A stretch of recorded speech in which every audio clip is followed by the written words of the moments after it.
Shalom. Ya, kita hari ini dalam kebaktian pertama tadi dan sekarang kita akan membahas seputar doktrin Tritunggal. Ya, doktrin yang penting dalam iman Kristen. Nah, ini sesuatu yang menarik adalah bahwa kita diberi kesempatan belajar tentang doktrin. Pengajaran, itu penting karena apa saudara-saudara? Ada dua hal penting di dalam kekristenan, yaitu yang pertama, apa yang harus kamu yakini atau percayai, dan yang kedua, apa yang harus kamu lakukan. Ini dua hal penting. Jadi yang penting bukan hanya soal perilaku, tapi juga pemahaman. Ada banyak orang yang perilakunya baik, tapi pemahamannya kacau balau. Ada banyak orang yang pemahamannya bagus sekali, perilakunya rusak. Maka kekristenan itu dua ini, apa yang kamu percaya, apa yang kamu lakukan. Dan apa yang kamu lakukan harus didasari pada apa yang kamu percayai. Makanya saudara lihat Roma pasal 1 sampai pasal 11, ya, itu berbicara doktrin semua. Baru pasal 12, karena itu saudara-saudara, aku menasihatkan kamu untuk memberi dirimu sebagai persembahan yang kudus dan seterusnya. Itu baru yang praktisnya. Ya. 1 Korintus pasal 15 itu ayat 1 sampai 57 semua doktrin. Sampai ayat 58 baru praktisnya. Ya. Maka itu penting. Kalau orang tidak mempunyai pengajaran, maka sebenarnya dia tidak berbeda dengan agama lain. Karena kalau ngomong jangan mencuri juga semua agama juga ajar begitu kan. Ya, jangan benci orang juga begitu juga. Ya, jangan berdusta juga sama. Jadi sebenarnya doktrin itulah yang membedakan kita dengan agama lain. Kedua, doktrin itu jugalah yang membedakan kita dengan bidat-bidat. Ya. Saudara-saudara, kita bisa melihat bahwa bedanya kita dengan saksi Yehova, ya, bedanya kita dengan Mormon dan lain-lain. Itu biasanya bukan pada hal praktis, tapi pada doktrinnya atau pemahamannya. Ya, nah karena itulah pentingnya bagi kita. Pemahaman atau doktrin itulah yang membuat akar kita itu begitu kuat. Fondasi kita begitu kuat, sehingga begitu datang angin, pencobaan atau pengajaran sesat, kita tidak mudah meninggalkan keyakinan kita. Saudara, dulu saya sudah melayani Tuhan dari sangat muda. Saya kelas 2 SMP sudah khotbah, kelas 1 SMA sudah KKR keliling. Lalu saya punya 1 WL, anak muda juga, lebih muda dari saya. Kami dua pasangan yang sangat-sangat pas. Kalau dia WL, saya khotbah, wah cocok sekali. Lalu satu kali dia mau mencari pekerjaan, mau melamar jadi seorang angkatan laut, lalu bawa map lamarannya, minta saya doakan. Jadi saya doakan dia, lalu sudah berdiri di meja lamaran, kita dua berdoa tumpang tangan mapnya, Tuhan buka jalan supaya dia bisa lolos. Akhirnya dia lolos, dari menjadi seorang tentara angkatan laut. Berapa tahun kemudian saya dengar dia jadi Islam. Saya heran mengapa orang yang begitu ikut saya begitu lama, ternyata begitu mudah sekali meninggalkan Yesus. Saya sadar mungkin karena kita ngomong praktis terlalu banyak, tetapi pemahaman doktrinal itu kurang. Ada majelis gereja yang sangat saleh, sangat teladan, doa kuat, kesaksian kuat, pelayanan kuat. Tiba-tiba satu hari menyatakan diri masuk saksi Yehova. Kenapa bisa begitu? Selidik punya selidik, ada saksi Yehova berkunjung ke rumahnya. Lalu ngomong, Pak, Allah Tritunggal itu Bapa, Anak, Roh Kudus ya. Antara Bapa dan Anak mana lebih kekal, lebih tua? Dia bilang, oh sama saja. Lalu ditanya sama saksi Yehova, di mana ada Bapa yang umurnya sama dengan Anak? Di mana Anak itu lebih muda? Mikir-mikir begitu, iya juga ya. Akhirnya dia merasa bahwa Kristen salah, dan karena itu dia meninggalkan kekristenan, masuk saksi Yehova. Contoh lain, dulu ada seorang namanya Antonius Widuri. Ya, nah dia seorang Katolik.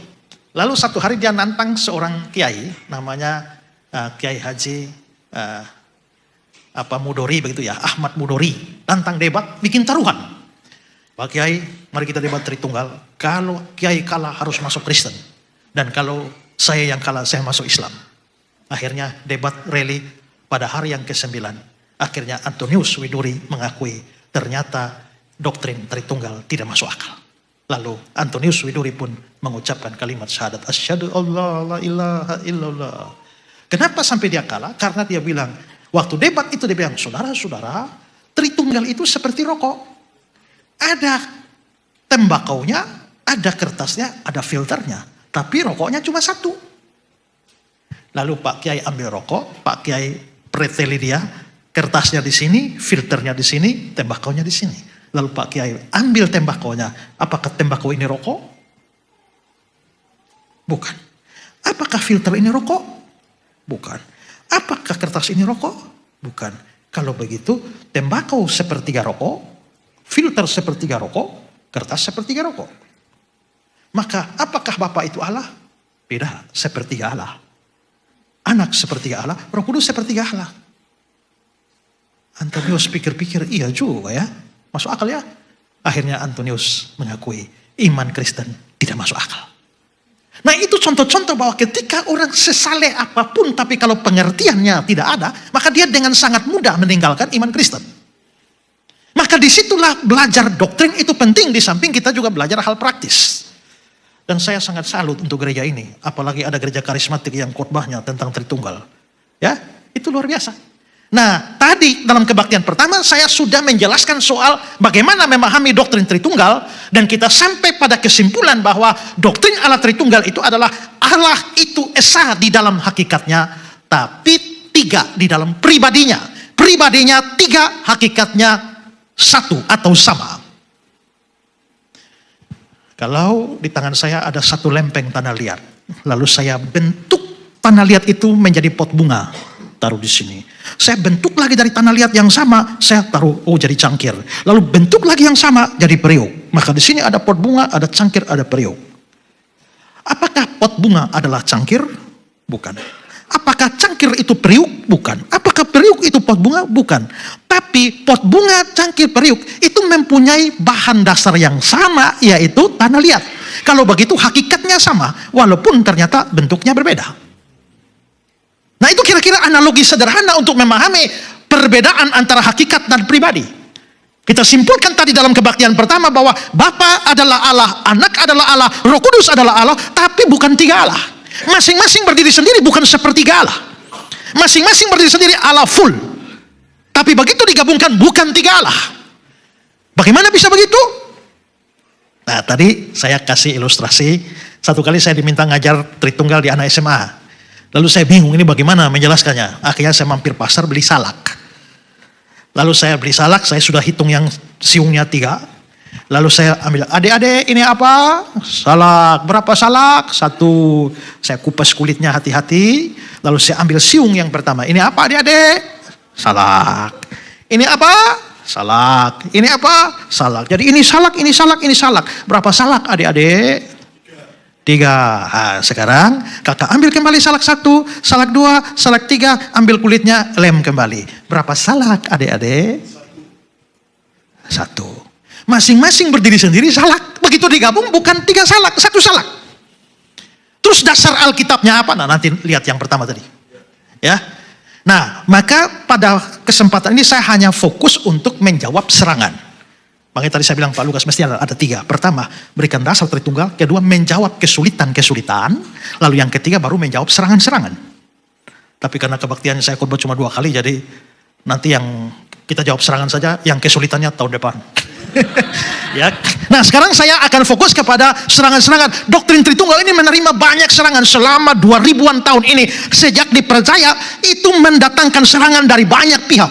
Baik dari agama lain maupun juga dari bidat-bidat di dalam agama Kristen sendiri. Yang anti terhadap Tritunggal. Nah sekarang saya akan bahas beberapa saja. Ada banyak tapi saya ambil beberapa saja. Pertama, serangan pertama mengatakan doktrin Tritunggal bukan ajaran Alkitab karena kata Tritunggal tidak ada di dalam Alkitab. Ini biasanya datang dari orang saksi Yehova. Islam juga. Coba tunjukkan dari Kejadian sampai Wahyu 1 saja kata Tritunggal, saya akan percaya. Nah, tapi saudara-saudara, ini tidak masuk di akal. Kenapa saudara? Karena memang kata Tritunggal tidak ada, tapi bukan berarti ajarannya tidak ada. Ketiadaan istilah tidak berarti ketiadaan ajaran. Saudara, saya satu kali debat dengan saksi Yehova. Dia bilang, kata Tritunggal tidak ada di Alkitab. Coba tunjukkan 1 ayat ada kata Tritunggal. Saya bilang, memang tidak ada. Kalau begitu Tritunggal tidak Alkitab ya. Lalu saya balik dia. Saya bilang, oke, kalian saksi Yehova, nama tempat ibadah apa? Balai Kerajaan, Kingdom Hall of Jehovah Witness. Balai Kerajaan. Tolong kasih saya 1 ayat saja. Mana ada Balai Kerajaan? bilang, oh tidak Pak, kalau Kingdom Hall, kalau balai kerajaan itu hanya tempat ibadah, bukan doktrin. Tritunggal ini doktrin. Oke. Kalian kan nama dalam bahasa Inggris kan Jehovah Witness. Tapi di dalam bahasa Indonesia namanya Saksi Yehuwa. Tulisan resminya YEHUWA. Yehuwa. Padahal nama Allah itu dalam bahasa Ibrani Yod-He-Waw-He, YHWH. Yang kalau ditulis taruh huruf hidup harusnya Yehuwah, ada H di belakang. Kalau kalian punya nama Yehuwa, ada A di belakang. Saya tanya, H terakhir kau taruh di mana? Kau buang di mana? Dia nggak bisa jawab. Ketiadaan istilah itu tidak berarti ketiadaan ajaran.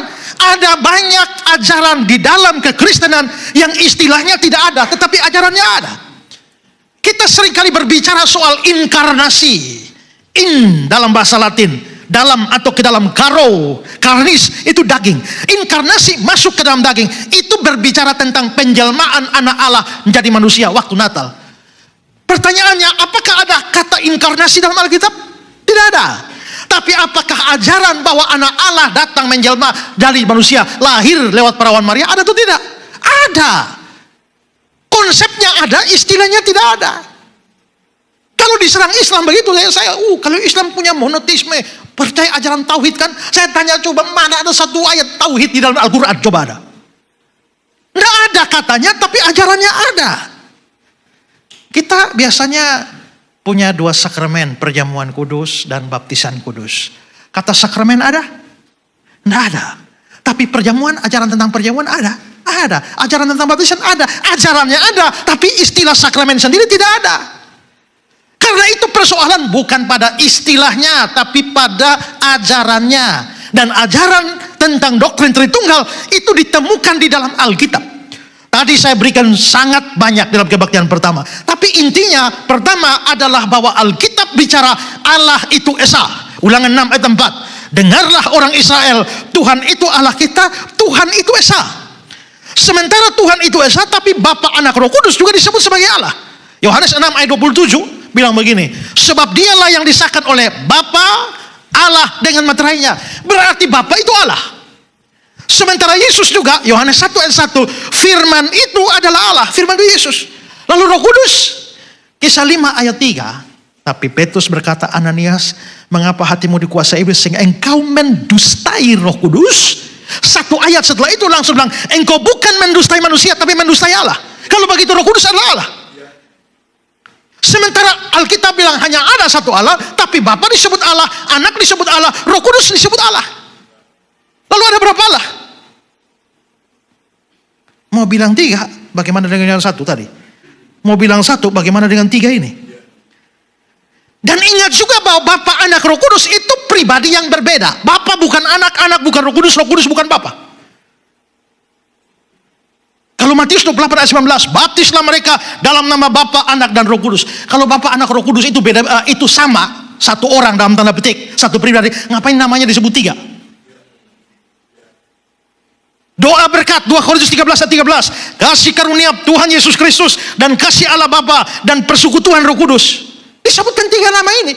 Kalau memang Bapa, Anak, Roh Kudus itu satu oknum, satu pribadi, ngapain sebut 3? Nah, di sini kita harus berhati-hati dengan paham oneness.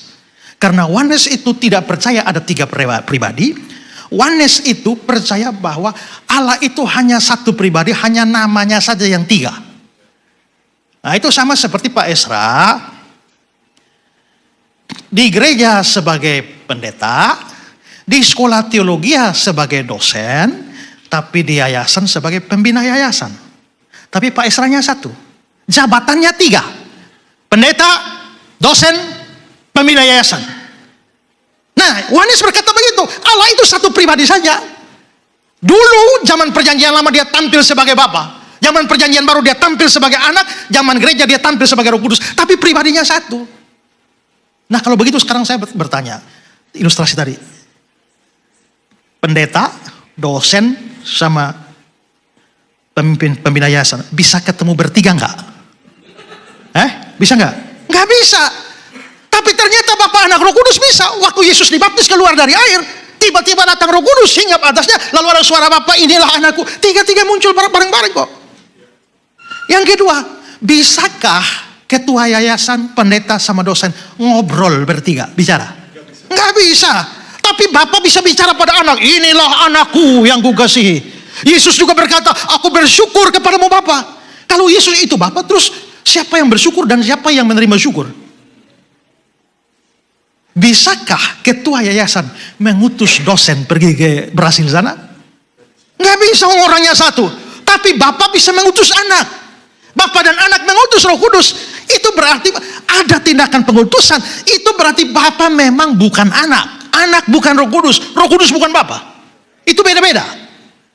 Dasar Alkitabnya apa? Nanti saya sudah jelaskan tadi di yang pertama tadi.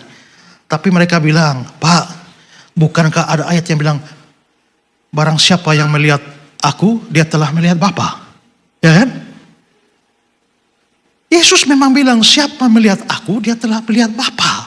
Benar. Tapi itu bukan berarti Bapa itu sama pribadi dengan anak. Itu disebutkan karena anak merepresentasikan Bapa. Tidak ada yang pernah lihat Bapa itu. Tapi lewat kehadiran anak, orang jadi kenal Bapa. Tidak ada seorang pun yang mengenal Allah. Tapi anak tunggal Allah yang ada di pangkuan Allah, dialah yang menyatakannya. Saya kasih cerita begini. Dulu ada satu pendeta, namanya pendeta Raprap di Jakarta. Lalu dia tinggal di Indonesia dan sebelum dia lahir, omnya itu sudah pindah di Belanda. Nah, jadi dia sendiri belum pernah lihat wajah omnya. Zaman tempo dulu, foto juga belum ada. Satu hari dia mau pergi ke Belanda. Nah, lalu sudah janjian lewat surat itu, lewat telegram waktu itu, bahwa saya belum pernah lihat wajahnya om. Nanti om tunggu di kereta api, di stasiun. Saya belum pernah lihat mukanya om, bagaimana saya tahu om itu? Lalu om itu balas telegram, kalau kau pernah lihat wajah bapakmu, kau pasti akan kenal saya. Maksudnya apa? Omnya dan bapaknya mirip sekali. Hidungnya sama, matanya sama, rambutnya sama. Jadi kalau kau pernah tahu bapakmu, kau pasti kenal saya. Karena mirip. Saya kemarin lihat ponaan saya. Saya lihat foto ponaan saya diposting oleh adik ipar saya. Lalu saya langsung chat adik ipar saya. Ini foto kamu yang dulu ya. Dia ketawa. Kenapa? Karena saya lihat ponaan saya itu wajahnya tuh persis mamanya yang tempo dulu yang saya kenal 20 tahun yang lalu. Kalau begitu anak itu merepresentasikan ibunya, maka lihat anaknya bisa dianggap sudah lihat ibunya. Maka lihat anak itu telah lihat Bapa. Itulah yang Yesus maksudkan. Tapi itu bukan berarti bahwa anak adalah Bapa, Bapa adalah anak. Karena itu doktrin Tritunggal yang benar. Bapa bukan anak, anak bukan Roh Kudus bukan Bapa. Itu beda-beda. Nanti yang turun waktu Natal dan naik di atas kayu salib itu hanya anak, Bapa tidak, Roh Kudus tidak. Makanya kalau berdoa hati-hati. Oh Bapa, terima kasih karena Engkau telah mati bagiku. Bapa tidak pernah mati bagimu.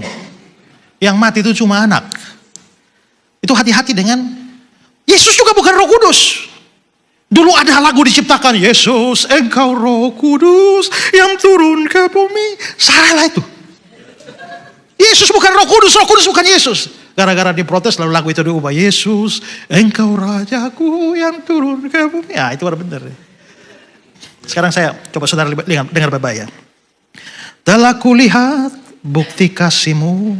Kasih siapa? Bapak atau Yesus? Telah kulihat bukti kasih-Mu. Kau menderita gantikanku. Siapa? Yesus. Karena kalimat selanjutnya, dengan darah-Mu Kau selamatkanku. Bapak gak punya darah. Roh Kudus gak punya darah karena gak pernah jadi manusia. Hanya Yesus yang jadi manusia. Kini hidupku menyenangkan-Mu. Terus, terlalu besar kasih-Mu. Ini pencipta lagu, ini dari ayat 1, dia ngomong Yesus loh. Darah-Mu, pengorbanan-Mu, penderitaanmu, tiba-tiba refnya terlalu besar kasih-Mu. Maka saya berpikir, pencipta lagu ini dua kemungkinan. Pertama, dia anggap Yesus itu Bapa. Makanya kau gantikanku, kau curahkan darah-Mu. Terima kasih Bapa. Kalau itu pikirannya, dia tidak ngerti Tritunggal. Tapi kemungkinan kedua, Mungkin dia berpikir penderitaan Yesus itu karena kasih Bapa yang mengutus Yesus datang. Kalau itu benar. Ya. Jadi lagu itu saya tidak bilang salah, juga tidak berani membenarkan. Kalau saudara tahu siapa penciptanya, silakan wawancara langsung. Ya. Nah, jadi kembali pada poinnya, itu berarti bahwa memang doktrin Tritunggal itu dihasilkan dari Alkitab, biarpun istilahnya tidak ada. Nah, kalau begitu siapa yang cipta istilah itu, Pak? Ada seorang bapak gereja yang hidup pada abad yang kedua dari Kartago, Afrika Utara, yang namanya Tertullianus. Dialah yang pertama kali pakai dalam bentuk bahasa Latin, yaitu Trinitas. Dia menulis di dalam salah satu tulisannya, una substantia tres personae. Satu substansi, satu hakikat, tiga pribadi. Dan istilah ini pada akhirnya dilegalkan di dalam Konsili Nisea yang pertama tahun 325 dan juga Konsili Konstantinopel setelahnya. Kalau begitu kesimpulan kita, istilah bisa tidak ada, tapi ajarannya dari Alkitab. Amin. Amin. Jadi jangan khawatir bahwa ini ajaran dari luar Alkitab. Yang kedua, keberatan yang kedua adalah, atau serangan kedua, mereka bilang doktrin Tritunggal bersifat politisme. Politeis itu artinya banyak Allah. Monoteis itu satu Allah. Nah, mereka menuduh bahwa Tritunggal itu politeis, dan karenanya kita dianggap kafir. Mereka menuduh bahwa orang yang percaya Tritunggal itu sedang percaya tiga Allah, triteisme, yang bersifat politeis. Karena itulah maka Kristen dianggap kafir karena menyembah tiga Allah. Nah, itu kita dapat tuduhan banyak. Ya. Tapi itu tuduhan yang salah alamat. Mengapa? Karena Tritunggal bukan triteisme. Saudara, di sini ada posisi pertama, satu Allah, satu pribadi. Monoteis ketat, monoteis tunggal. Di sini ada Islam, ada Yahudi, ada Unitarian, ada Saksi Yehova. Tapi di sini ada kepercayaan politeis atau triteis, percaya ada tiga Allah. Kebudayaan Yunani kuno, Roma kuno, Mesir kuno, Babylon kuno ada di sini. Yang sini monoteis ketat, yang sini ada tiga Allah. Tritunggal di mana? Tritunggal posisi di sini. Jadi Tritunggal itu bukan monoteisme ketat. Protestan ada di sini, Kristen ada di sini, Katolik ada di sini. Kita bukan ini. Kita juga bukan ini. Kita bukan Unitarian, kita bukan Triteism, kita Tritunggal. Maka posisinya di tengah, menganggap Tritunggal sama dengan Triteisme, itu menunjukkan kau bodoh, tidak paham apa itu Tritunggal, tidak paham apa itu Triteisme. Ya. Karena itu ada trinya, ada tunggalnya. Kalau kita menyembah tiga Allah harusnya tri saja, gak usah ada tunggalnya. Kalau kita seperti Islam Yahudi ya harusnya adalah tunggal saja, gak usah ada trinya. Tapi kita percaya ada trinya, ada tunggalnya. Trinya merujuk pada pribadi, tunggalnya merujuk pada hakikat. Apakah ini bertentangan dengan logika? Tidak. Baru salah secara logika kalau 3 dan 1 merujuk pada aspek yang sama. Tapi karena 3 merujuk pada aspek pribadi, 1 merujuk pada aspek hakikat, maka ada 2 rujukan, ada 2 unsur pribadi dan hakikat. Maka itu menjadi tidak menyalahi logika. Oke, sekarang sudah lihat gambar ini. Sekarang saya tanya, ada berapa segitiga? Ada berapa segitiga? Ada berapa sudut? Lalu kalau saya bilang, ini adalah satu segitiga sekaligus segitiga. Satu segitiga sekaligus 3 segitiga. Masuk akal nggak? Nah, itu namanya cacat logika. Bagaimana satu segitiga bisa sekaligus 3 segitiga? Tapi kalau saya mengatakan ini adalah 3 sudut sekaligus 1 sudut, nggak bisa juga. Tapi kalau saya bilang ini satu segitiga dengan 3 sudut, logika mana yang salah? Nggak ada. Makanya kalau kita bilang orang Kristen percaya Tritunggal, 1 Allah sekaligus 3 Allah, nah itu baru masalah. Atau kalau kita percaya 3 pribadi sekaligus 1 pribadi, nah itu cacat logika. 3 satu segitiga dengan 3 sudut itu tidak menyalahi logika. Kenapa? Karena 3 dan 1 mengacu pada aspek berbeda. 1 mengacu pada bentuknya dan 3 mengacu kepada sudutnya. Begitu juga Tritunggal, 3 mengacu kepada pribadinya dan 1 mengacu kepada hakikatnya. Ya, masih sukar kah?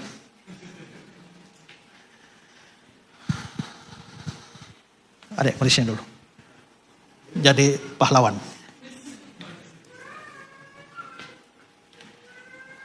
Berdiri menghadap sana. Sekarang, kalau saya berkata bahwa anak ini punya 2 kaki sekaligus 4 kaki.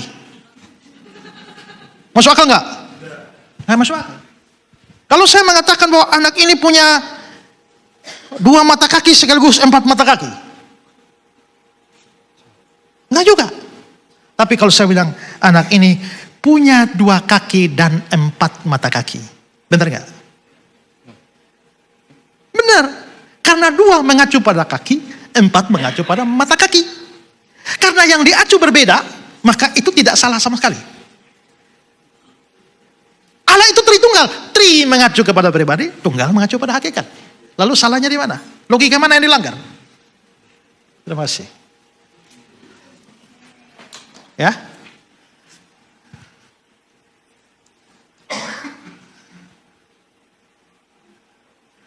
Memang mendengar khotbah begini mesti. Nah, maka tuduhan bahwa kita politeis itu sesuatu yang salah dan juga tidak logis kalau menuduh kita seperti itu. Sekarang yang ketiga. Yang ketiga, tuduhannya doktrin Tritunggal tidak masuk di akal dan menyulitkan orang memahami Allah. Masa memahami Allah saja kok susah amat itu? Doktrin ini bikin kita susah memahami Allah dan tidak masuk akal. Benarkah tidak masuk akal? Nah, tadi dalam kebaktian pertama saya jelaskan. Filsuf Inggris John Locke itu mengatakan bahwa pengetahuan itu bukan hanya soal masuk akal dan tidak masuk di akal. Itu terlalu sempit. Pengetahuan dibagi 3 level. Pertama, masuk akal, rasional. Kedua, bertentangan dengan akal, kontrarasional. Dan yang ketiga ada suprarasional. Supra itu di atas. Melebihi rasio, melampaui rasio. Itu disebut suprarasional. Dari supra itu akar katanya sama, super. Supra menjadi super. Ada banyak men, tapi ada men lebih hebat dari men lain. Namanya Superman. Ada banyak mie, tapi ada mie lebih daripada mie yang lain. Supermie.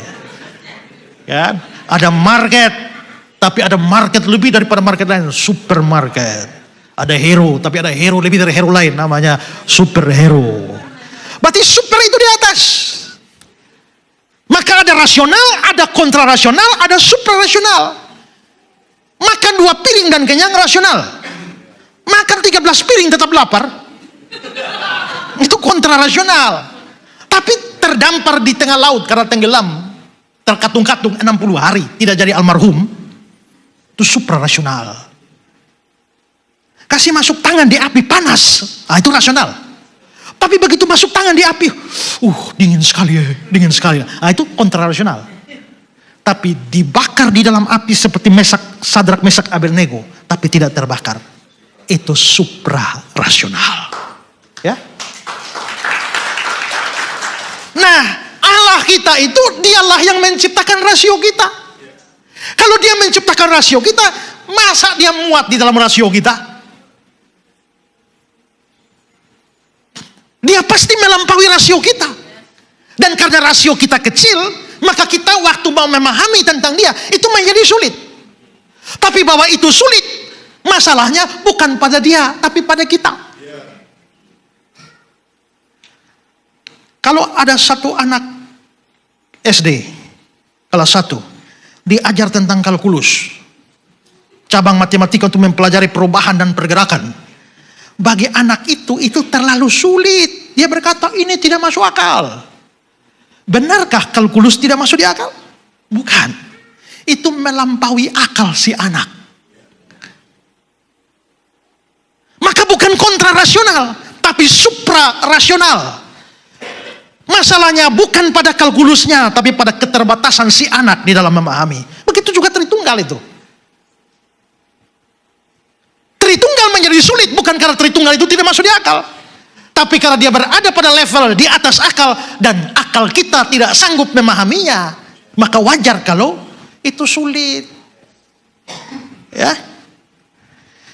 Nah, karena doktrin Tritunggal melampaui akal dan itu menyebabkan kesulitan, maka itu justru masuk akal. Karena kalau kamu bicara sesuatu yang di atas akal, waktu kau bicara nggak susah apa-apa, kayaknya aneh ya. Justru waktu sulit itu menunjukkan itu sangat masuk akal. Para ilmuwan sekarang mempelajari cara otak bekerja saja itu masih susah dipahami. Padahal otak itu ciptaan. Memahami ciptaan saja masih susah, apalagi memahami pencipta. Masuk akal, sulit justru masuk akal. Dan Allah itu memang di atas akal kita. Ayub 36 ayat 26. Sesungguhnya Allahu Akbar tidak tercapai oleh pengetahuan kita. Makanya tadi saya ajarkan, kalau itu melampaui akal budi kita, sikap yang benar itu jangan tunggu mengerti baru percaya. Nanti sampai kiamat juga tidak mengerti. Caranya apa? Mengerti dulu baru percaya, dulu baru mengerti. Itu ya. Dalam banyak hal di dunia ini kita bahkan bukan hanya percaya, mempercayakan diri. Kalau terlalu rasional dan menuntut bukti segala macam, kamu tidak bisa hidup. Waktu saya mau datang ke ruangan ini, saya mau duduk. Saya tidak boleh langsung duduk. Saya mesti hitung. Kursi ini terbuat dari apa? Dan dari kaki-kakinya 4 terbuat dari besi ini, dia mampu menampung berapa bobot?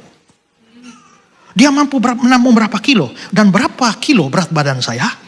Saya mesti hitung dan cakar-cakar dulu. Setelah tahu bahwa daya tahannya lebih besar dari berat tubuh saya, baru saya duduk. Kalau tidak, saya nggak berani duduk. Siapa di antara saudara datang masuk pakai hitung-hitungan begitu di otak? Kan tidak kan? Saudara langsung duduk kan? Tanpa sadar saudara sudah menyatakan iman saudara kepada kursi ini.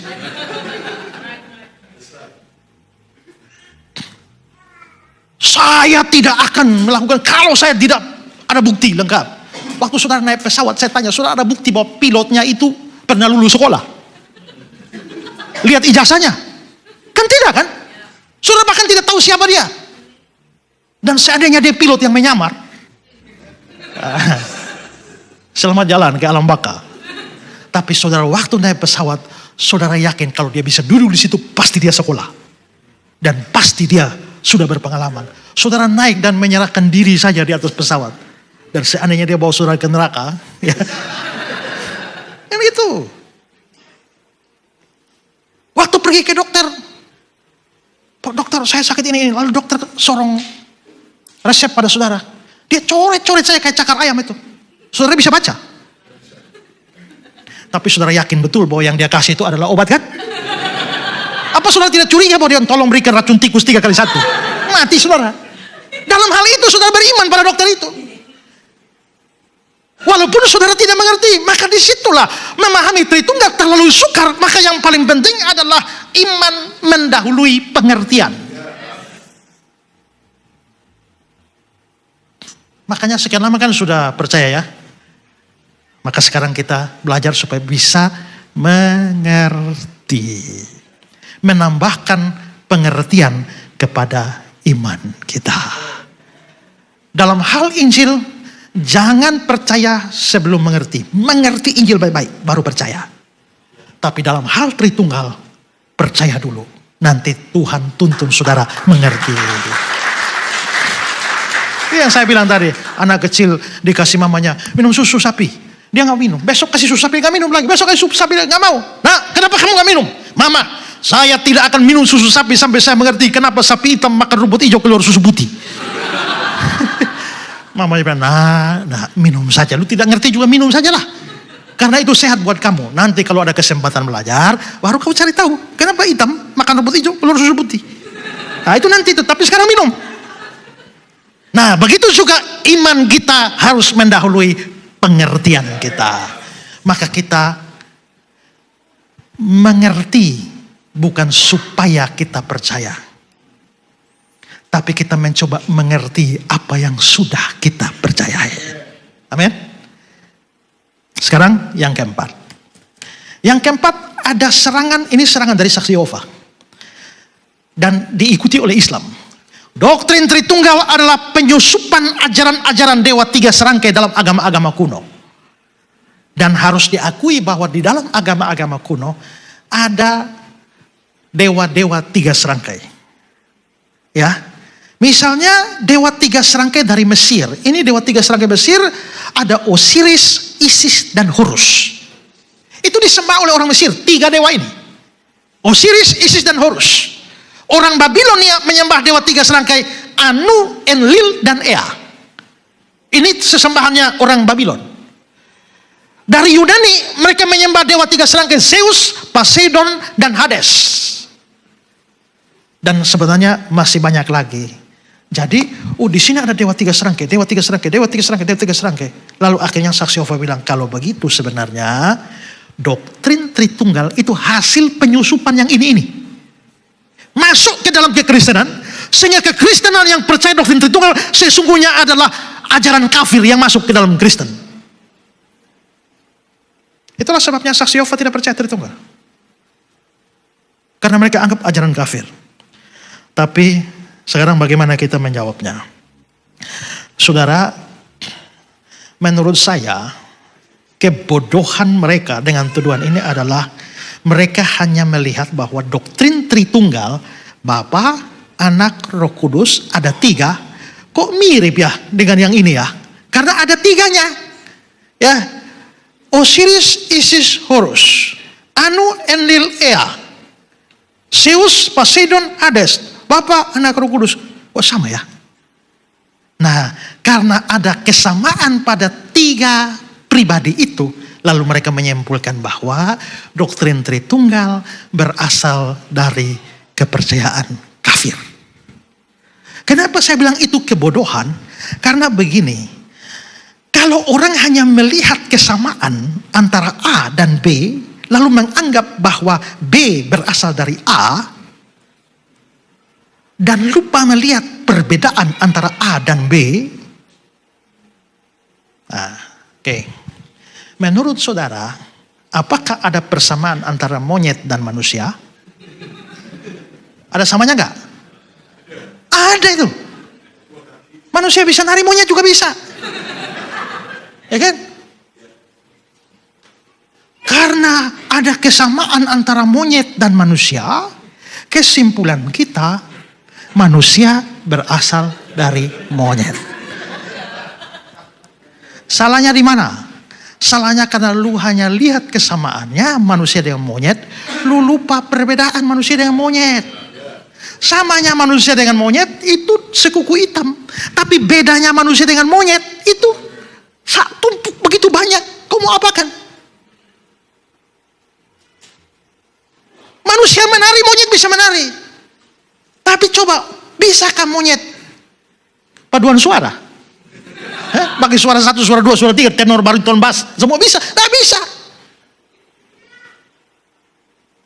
Manusia bisa cipta ini, cipta itu, cipta teknologi AI dan sebagainya. Monyet bisa? Tidak bisa. Hari apa di mana saya ada tanya, kira-kira antara kalau diadu manusia paling idiot dan monyet paling pintar, hebat mana? Hal itu pernah diteliti. Dan ternyata monyet paling pintar masih lebih unggul dari manusia paling idiot. Monyetnya lebih. Lalu akhirnya satu pendeta ditanya, menurut Bapak monyet paling pintar diadu sama manusia paling idiot, menang mana? Dan pendeta ini sudah tahu hasil penelitian itu. Pendeta ini bilang, ya memang monyet paling pintar, lebih pintar daripada manusia paling idiot. Tapi problemnya, jangan kau lihat monyet pintar itu dan manusia idiot ini. Lihat jenisnya. Manusia idiot ini dia memang idiot. Tapi besok kalau dia kawin, dia bisa melahirkan anak jadi guru, jadi dosen, jadi profesor, jadi insinyur, jadi segala macam orang hebat. Tapi monyet paling pintar tuh 1000 kali kawin, anak cucunya tidak lulus SD. Jadi jangan lihat persamaannya, lihat perbedaannya. Sekarang saya tanya saudara, siapa di antara saudara yang lahir langsung bisa berenang?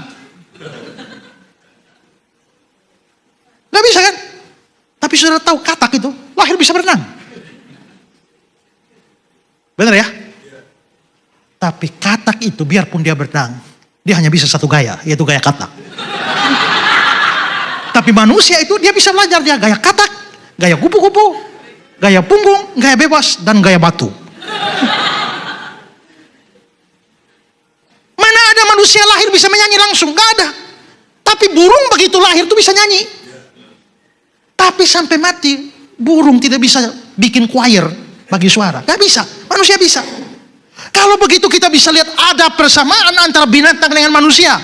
Tapi persamaan itu tidak menyebabkan kita menyimpulkan bahwa manusia berasal dari binatang. Karena ada persamaan dengan monyet, berarti manusia berasal dari monyet. Hanya karena ada persamaan antara yang ini dengan Tritunggal, lalu kesimpulannya Tritunggal berasal dari ini. Kau lupa perbedaan ini dengan Tritunggal itu apa? Lalu perbedaannya apa, Pak?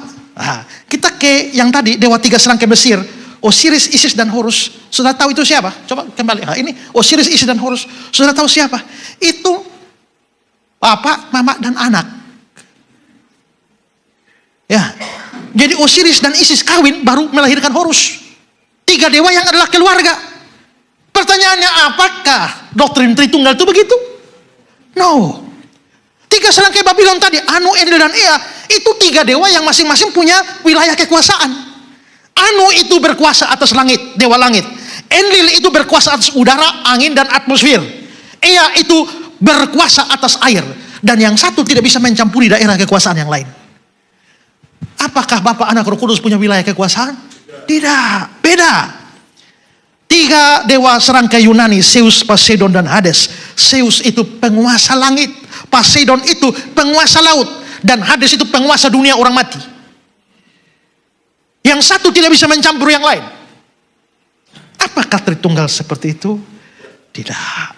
Kalau begitu, kita bisa melihat bahwa disitulah Tritunggal memang ada sama dengan yang ini tadi, tapi perbedaannya sangat banyak. Dan kesimpulan logis harusnya mengatakan tidak ada hubungan sama sekali, hanya karena kesamaan sedikit.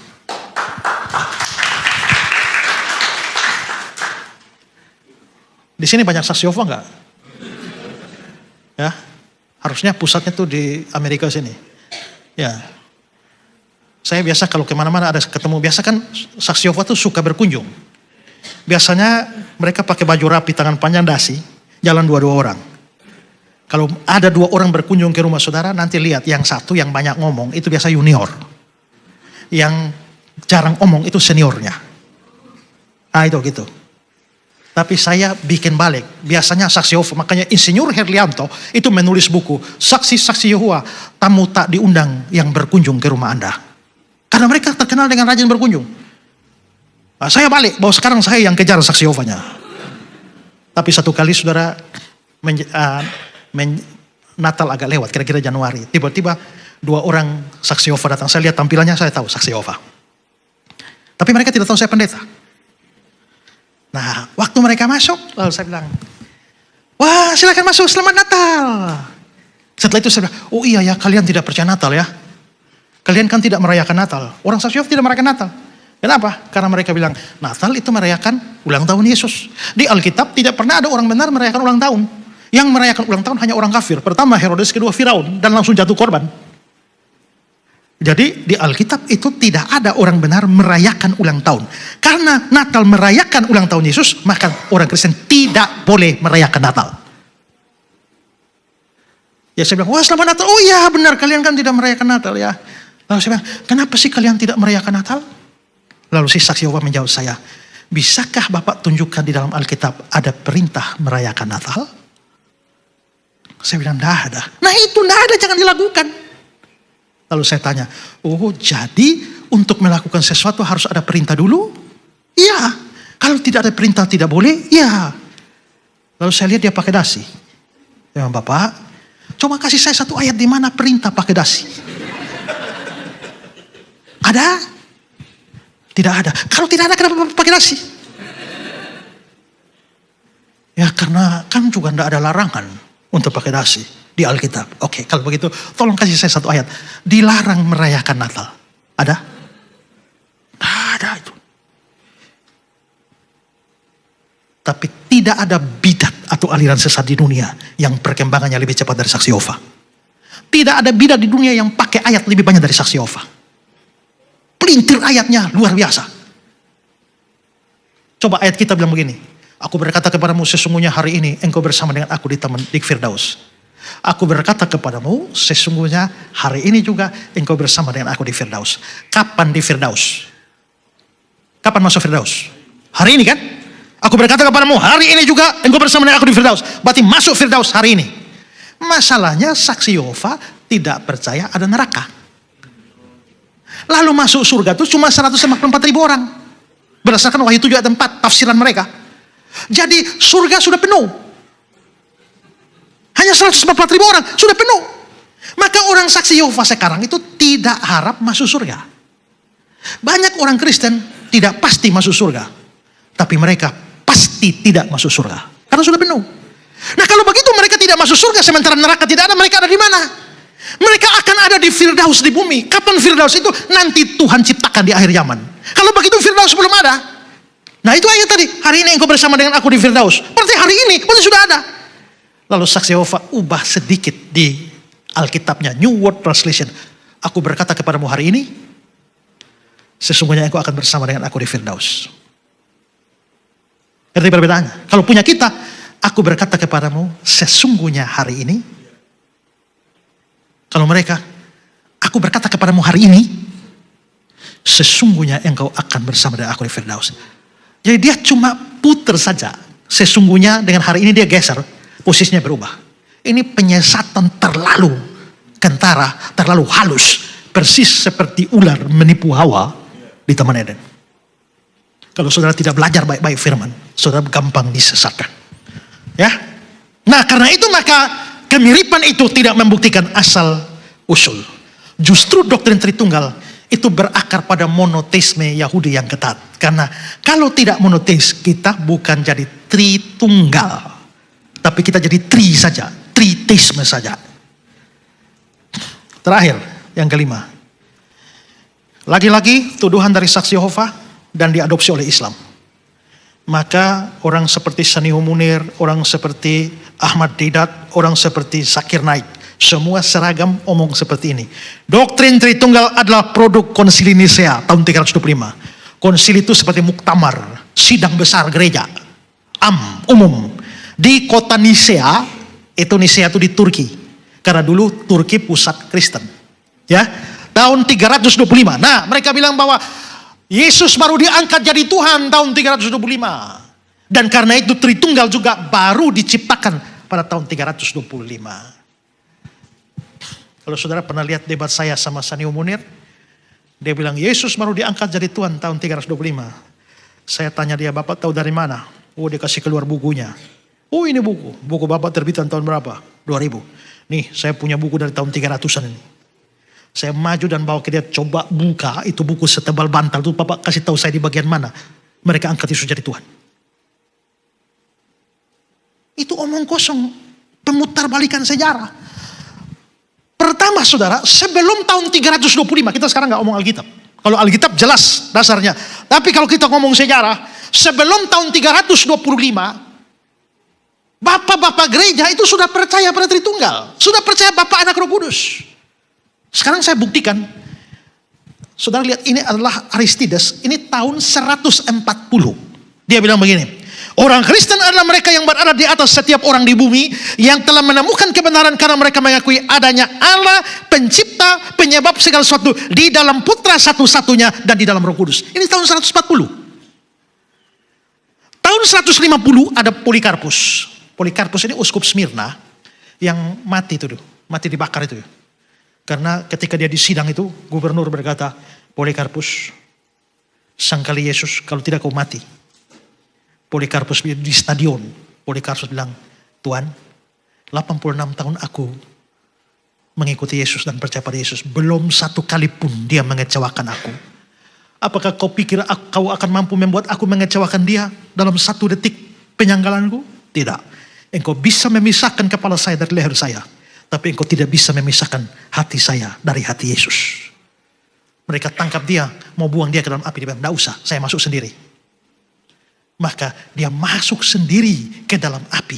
Dan saudara-saudara tahu waktu dia masuk dalam api, dia menyanyi. Nyanyiannya apa? Nah, ini nyanyiannya. Aku memujimu untuk segala sesuatu. Aku memberkatimu, aku memuliakanmu bersama dengan yang kekal dan Kristus surgawi, putramu yang terkasih. Dengan siapa? Kepadamu dan Roh Kudus. Kemuliaan bagi keduanya, Anak dan Roh Kudus, sekarang sampai selama-lamanya. Amin. Tahun 150. Mau masuk api, pujian pada Tritunggal. Allah Bapa, dia bersyukur pada Bapa, tapi dia bilang kemuliaan bagi keduanya, Yesus dan Roh Kudus sampai selama-lamanya. Kalau Yesus dan Roh Kudus bukan pribadi Allah, ngapain dia memuliakan? Tahun 150 Polikarpus sudah percaya Tritunggal. Tahun 160 ada orang namanya Matetes. Dia bilang begini, Sang Bapa mengutus firman di mana dia dinyatakan kepada dunia. Ini adalah dia yang berada dari awal, yang nampaknya seperti baru dan telah ditemukan tua. Ini adalah dia yang berada dari kekal, yang sekarang disebut sebagai Sang Putra. Dia percaya keilahian Sang Putra. Tahun 180 ada bapak gereja namanya Irenaeus. Dia bicara tentang Yesus. Dia bukan malaikat. Bersama dengan dia, Bapa selalu hadir, firman dan hikmat, Sang Anak dan Roh Kudus. Dia menciptakan segala sesuatu sebagaimana yang dikatakan, baiklah kita menciptakan manusia menurut gambar dan rupa kita. Kejadian 1 ayat 26, tahun 180. Tahun 190 ada bapak gereja namanya Clemens. Dia bilang begini, yang ketiga adalah Roh Kudus dan Anak yang kedua yang olehnya segala sesuatu diciptakan menurut kehendak Sang Bapa. Dan tahun 200 ada bapak gereja namanya Tertullianus. Dia bilang begini, semua kitab suci memberikan dasar yang jelas dari Tritunggal. Dia orang pertama yang gunakan istilah Tritunggal. Dan dia bilang, Allah berbicara dalam bentuk plural. Baiklah kita menciptakan manusia menurut gambar dan rupa kita. Karena sudah ada di sana anaknya, pribadi kedua, firmannya sendiri. Dan ketiga, roh dalam firman itu. Satu substansi dalam tiga pribadi yang koheren. Dia adalah satu Bapa, Anak, dan Roh Kudus. Saya bisa urut panjang, tapi saya hanya mau menunjukkan. Saudara lihat, mulai dari tahun 140 sampai 200, itu saya cuma pilih satu-satu kutipan saja. Karena untuk bisa membuktikan itu saya bikin buku sendiri.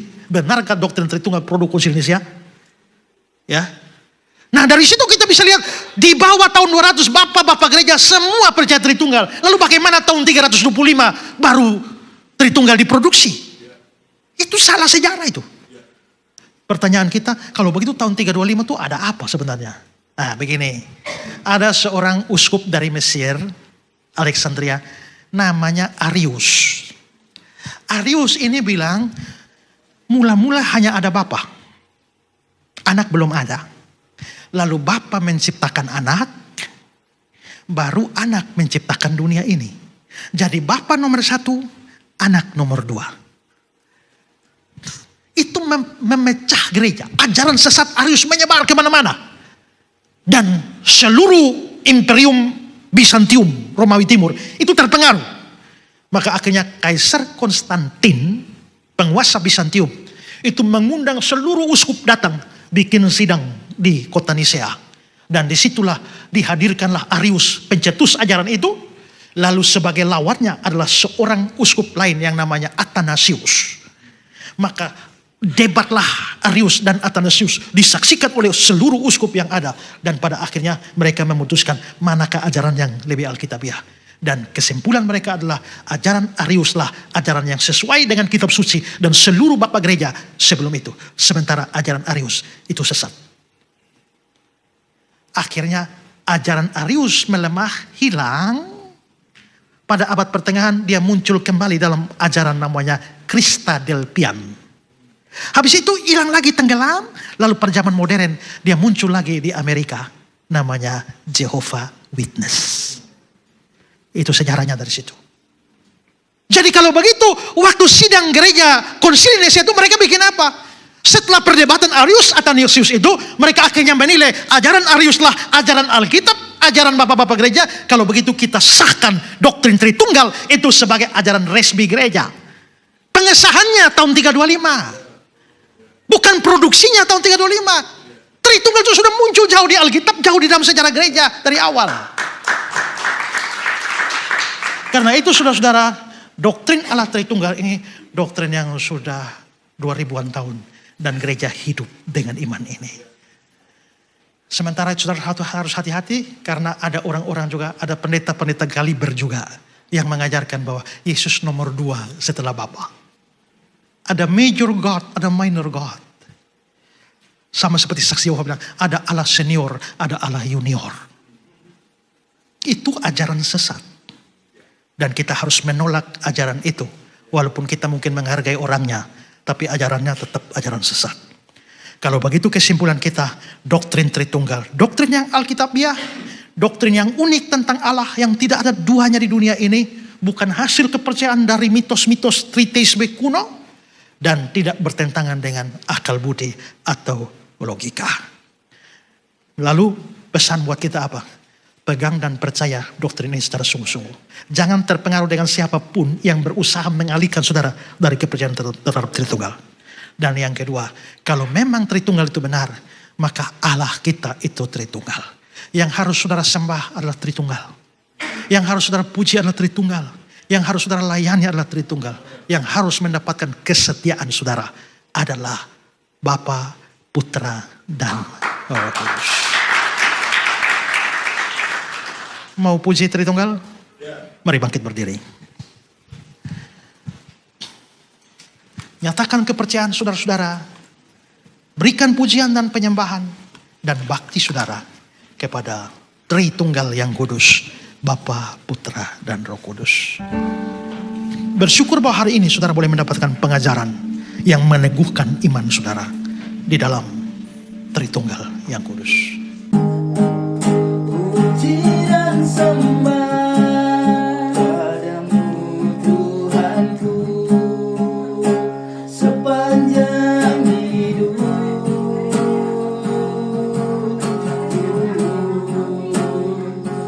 Inilah yang